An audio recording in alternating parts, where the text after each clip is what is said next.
us on Bay Area Psychology, where our focus is on mental health issues affecting all of us and the solutions offered by local treatment providers. Many of us celebrated the stroke of midnight, January 1st, with a kiss and at least one resolution. This was going to be the year we stopped smoking, managed our finances, or lost weight. Well, it's January 24th, and many of us are finishing our second pack of cigarettes, scrambling to pay our bills, or are grazing our way through a bag of Oreos even as we watch tonight. What happened to our resolve? Is it a matter of willpower? Tonight, we're asking the question, why don't we keep our New Year's resolutions? And with us to answer this question and hopefully give direction is Mary McCloy. Now, Mary McCloy is a woman of many talents, both musical and therapeutic. She's a licensed marriage and family counselor and a registered nurse. And it's a treat to have you with us. So, Mary, why do we even bother to make resolutions if we're not going to keep them?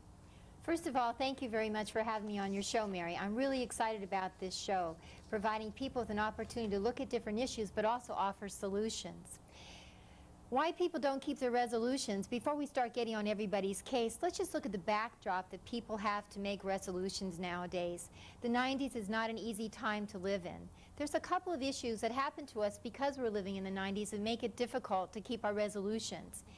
One of them is that we live in a time of chaos. Chaos is the norm now. People write books and make a lot of money on books about chaos.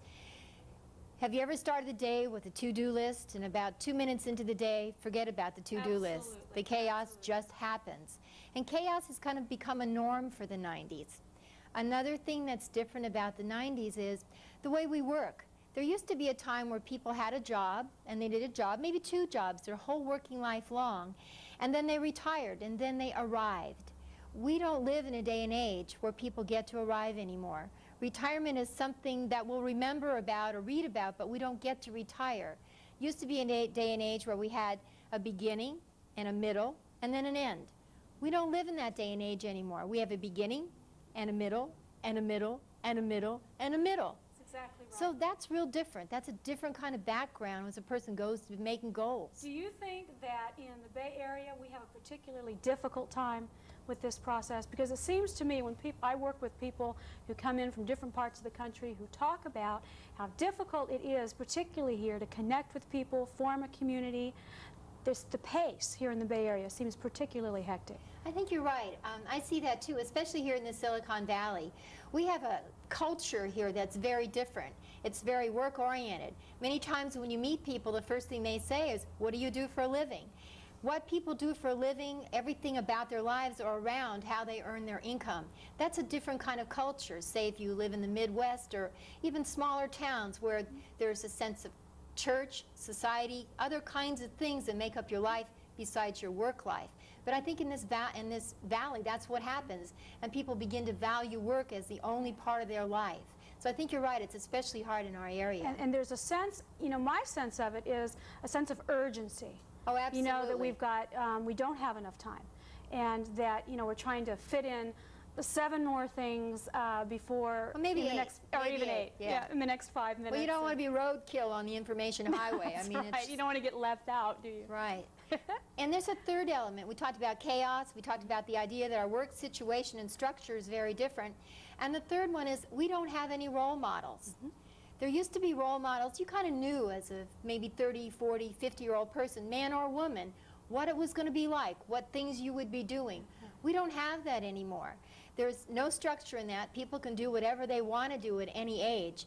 And, like my mom, I never remember my mom wearing tennies. But people wear tennies and do all kinds of things at all different kinds of ages now. So part of the dilemma is choices. It's choices. So we have so many choices and options that it's easy to get paralyzed. Right. And so say, I'd like to do these 7 things, I'd like to accomplish them, and then get information overwhelmed. Maybe we're overstimulated in general. Well, bottom line, I think there's the good news and the bad news. Okay. The good news is that we don't have to fit in any special little category or box.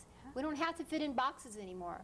But the bad news to that, and the kind of the flip side of that is, in order not to fit in that box, I need to take responsibility for my own life. It's not dependent anymore on my parents, a boyfriend, a spouse, or my job. I Mary, this Mary, I'm responsible for my own life. So for those kinds of people that like the structure in the box and didn't have to think about what they want to do or become, it's just a chaotic time. It's kind of like there's no more structure anymore. Go ahead and be and do what you want. And for some people that creates anxiety. So the good news is I can do whatever I want. And the other side of that is I'm responsible for making the choices about what it is that I want to do. Why do you think so many people are afraid of that responsibility? I mean, what do you think's going on with that? I think there's a lot of distraction in life, and if I keep busy enough, then I don't have to be in tune with myself, what I want, and my own feelings. So when you stop all that busyness or say, hey, listen, you can do whatever you want, whoa, wait a minute, then I won't have anybody to blame it on. Well, you know, I had a rough childhood. I mean, there's a lot of reasons why people, you know, pick these kinds of excuses so they don't have to do certain things. Well, then you're basically talking about maybe a victim mentality, where there's times where people really do feel powerless and do feel like my destiny has really predestined me. I'm predestined to turn out a certain way. And so challenging those kind of beliefs about ourselves can be a real challenge. And that's why I think that living in the 90s and beyond are really exciting times to be alive, because we have an opportunity to do it different, even though we may have gotten to 1990 really being a victim, not knowing another way to think. But we really do have an opportunity to learn and grow. And we also have support systems out there that help make that happen for us. You asked me before about why people don't keep their resolutions, and I was given a kind of a backdrop how that it's difficult in the 90s to do that.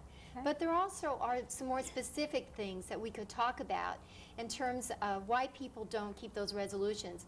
I kind of divided into internal things and external things. Okay. And I think we have a list of those for people to follow along with us on their screen. Okay. So for internal reasons why people don't keep their resolutions, what kind of things did you come up with?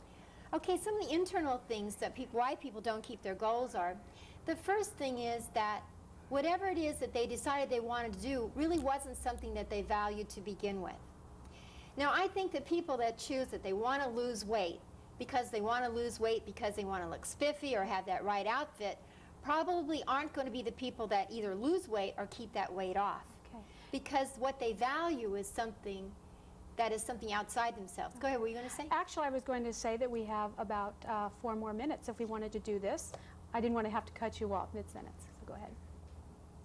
Okay, so another reason why people don't keep their resolutions internally is because the reason that they set the resolution to begin with, or that goal, was for somebody else. Okay. Maybe they're losing weight for somebody else. Maybe they're trying to stop smoking for somebody else. And it's not for themselves. It's not because they want to be a healthier person. Okay. Another reason why people don't keep their resolutions is the fear of change. You know, I kind of like my little niche. I kind of like the way it is. I'm not so sure I want to get that all better. I want to make my life different. There's kind of an innate fear of change because it'll be different. So there's some real ambivalence where people will say, this is very important to me, I'm really going to do it this time. But the reality of doing it differently means that the people in your life begin to react differently to you. You begin to see yourself differently. And I think for a lot of people, the comfort zone of being in the known is a lot easier than taking a step out there and saying maybe it's going to be different. So there's a real fear of change inside. Absolutely. And another internal reason why people may not do that is because of fear of failure and also a fear of success. Yep. They may get those goals met, and then there may be some expectations that they'll be able to do other things or that they'll want to do other things, and there's some fear around that. And there's also the fear of failure. Okay. You know, I've had this resolution for 5 years. What's it going to be different this year? You know, why even try to make a resolution? So that's some of the internal feelings. Some of the external reasons why people don't keep their resolutions, one of them is that they don't have enough time. They didn't really think well enough to think, well, they don't have enough time to have that happen. And the next reason is things change. Circumstances change. Earthquakes happen. Floods happen. The power goes out. Different kinds of circumstances change. So that's another external reason why people don't get those goals met. And that people have difficulty predicting the external changes. Right. I mean, you know, you can either spend your time in so much hypervigilance about trying to plan for every single little detail that might or might not come up. Right. You know, and I think perfectionists that I know, of course not me, do have a tendency to try to plan for all the eventualities. And I think in that planning can become, this whole system can kind of shut down, and there's that helplessness, well, this is just too big. Right. project. You know, another thing too, we live in very uncertain times, as we described before, with all the right-sizing, re-engineering, whatever you want to call it. So even though you may plan in January or December that you want this to happen in the next year, circumstances change. And the last one is just lack of support. Okay. For people to make changes and want to do that, they need support of other people, whether they're healthy ones or whether they're ones for their career or they're ones just for personal growth. They need the support of other people. You kind of mentioned that. You know, if you've got someone who likes you being the way you are and you come up and say, well, this is what I'm going to change about myself next year, and the other people don't want you to change, that's a real lack of support. So that might be another reason why people don't get those goals met that they set early on. Okay. Well, and I think there's that issue of maybe even the people in our lives think they want us to make that change. Right. I mean, they say, you know, I think our marriage would be better if blah, blah, blah, or I think, you know, our work situation would be go more smoothly, and then we actually begin to make those changes, and the person says, oh, wait a minute, this isn't, I take it back, you know, this isn't what I want to do. So I think it's that people often can be very well-intentioned initially in their support, and then they can recognize that, uh-oh, this change is affecting me. And so... How about that person who loses weight and then they look real attractive, and then you're thinking, well, wait a minute, I don't think I want her that attractive. That's right, I don't want her that attractive. Yeah. This could be kind of a problem. Same thing with assertiveness. So you know this, that more people become more assertive, people in their lives begin to say... I'm sure glad you took that class, honey. That's right. Yeah. What is this with this no thing, you know? Surely you didn't mean me. So definitely some ambivalence there. So basically, those are some of the reasons why people don't keep those resolutions. Have you ever made a resolution? I made resolutions. What I try to do is, I know this is going to sound real strange, but I don't try to control my life anymore. Oh, you don't? I try to manage my life. And so what I try to do is I set up with things that I'd like to have happen in 1995. Okay. There are some things that I moved from 1994 to 1995, one of which was learning Spanish. I would like to learn Spanish. Okay. I had to move that one up. But I kind of set things that I would like to have happen, ways I would like to feel. There's a lot of different categories that a person could choose to have their goals in. Okay. There are some people that think the more goals you have, the more stimulated you are to make changes. I like that quote from Napoleon Hill that says, let's see if I can remember this, the person who, if you can conceive it and you can believe it, then you can make that happen. So the more ideas that you can conceive and believe that you can make changes in, the more chance you have of making those kinds of changes happen. Okay. Well, we're going to be back in just about 30 seconds, and we'll talk more about New Year's resolutions.